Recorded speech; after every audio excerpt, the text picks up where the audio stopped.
Hello students, good morning. आज की class में आप सभी का स्वागत है।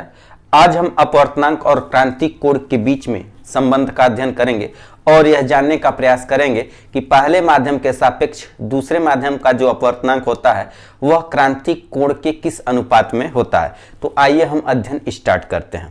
अपवर्तनांक तथा क्रांतिक कोण में संबंध। इसके लिए हमने सबसे पहले एक फिगर ड्रा किया है जिसे आप भी बना लेंगे। ऊपर जो हमने रखा है सघन माध्यम रखा है, नीचे हमने विरल माध्यम रखा है। सघन माध्यम को 2 से और विरल माध्यम को 1 से प्रदर्शित किया है।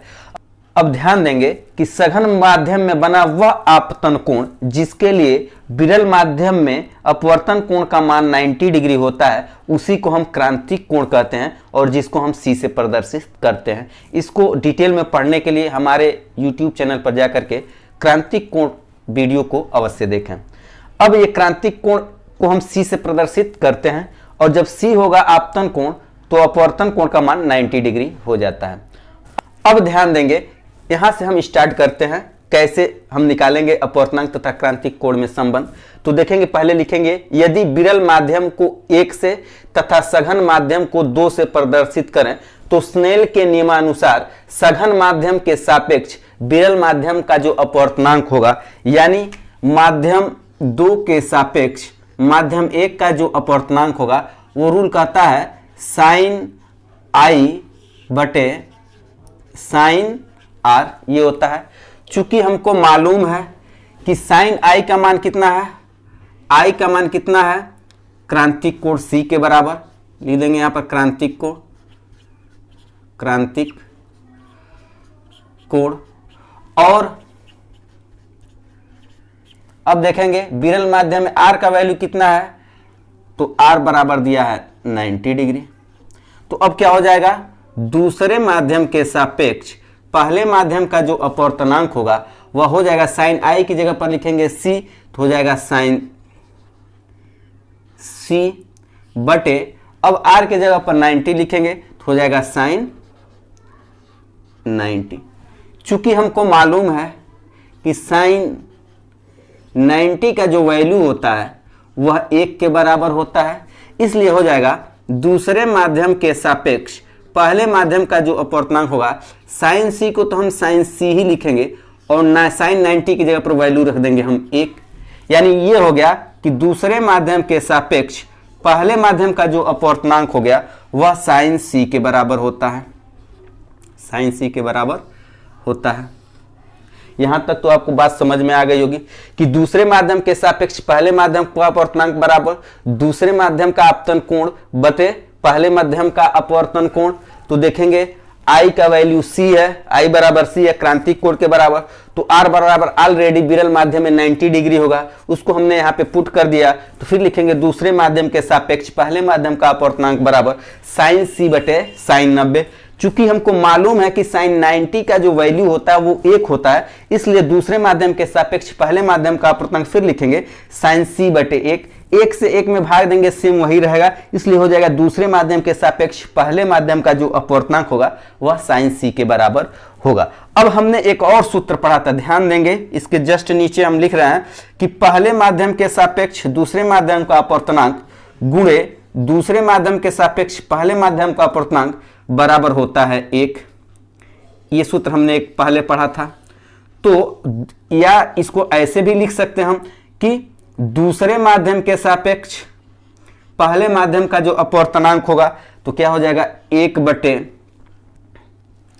पहले माध्यम के सापेक्ष दूसरे माध्यम का अपवर्तनांक।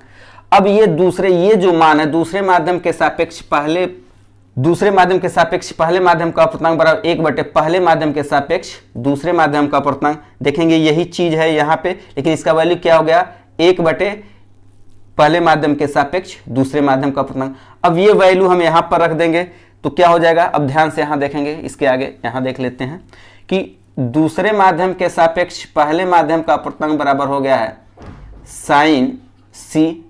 तो चूंकि मालूम है हमको क्या, अभी क्या मालूम हो गया कि दूसरे माध्यम के सापेक्ष पहले माध्यम का जो अपवर्तनांक होता है वह 1 बटे पहले माध्यम के सापेक्ष दूसरे माध्यम के अपवर्तनांक के बराबर होता है। तब ये वैल्यू यहाँ पे रख देंगे, तो यहाँ पर हम लिख देंगे 1 बटे पहले माध्यम के सापेक्ष दूसरे माध्यम का अपवर्तनांक बराबर हो जाएगा साइन सी, या इसको पहले माध्यम के सापेक्ष दूसरे माध्यम का अपवर्तनांक जब लिखेंगे तो ये हो जाएगा 1/sin सी।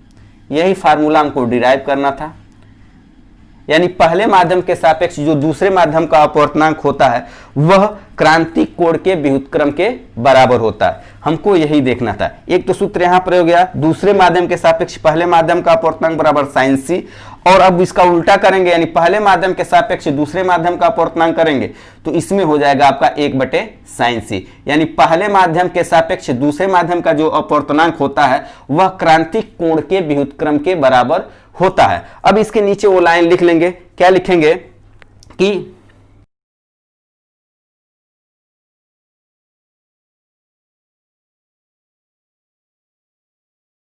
यानी पहले माध्यम के सापेक्ष दूसरे माध्यम का जो अपवर्तनांक होता है वह पहले माध्यम में बने क्रांतिक कोण के व्युत्क्रम के बराबर होता है। उसी पहले और दूसरे को हम विरल और सघन के रूप में हमने यहां पर लिखा है कि विरल माध्यम के सापेक्ष सघन माध्यम का अपवर्तनांक सघन माध्यम में बने क्रांतिक कोण के व्युत्क्रम के बराबर होता है, अर्थात एक पहले माध्यम के सापेक्ष दूसरे माध्यम का अपवर्तनांक बराबर 1/sin c।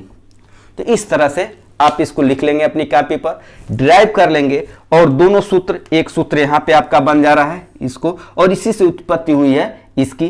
तो हम ये याद रखेंगे कि पहले माध्यम के सापेक्ष जो दूसरे माध्यम का अपवर्तनांक होता है वह sin c यानी क्रांतिक कोण के व्युत्क्रम के बराबर होता है। तो पहले माध्यम के सापेक्ष दूसरे माध्यम का जो अपवर्तनांक होता है वह पहले माध्यम में यानी सघन माध्यम में बने क्रांतिक कोण के बराबर होता है।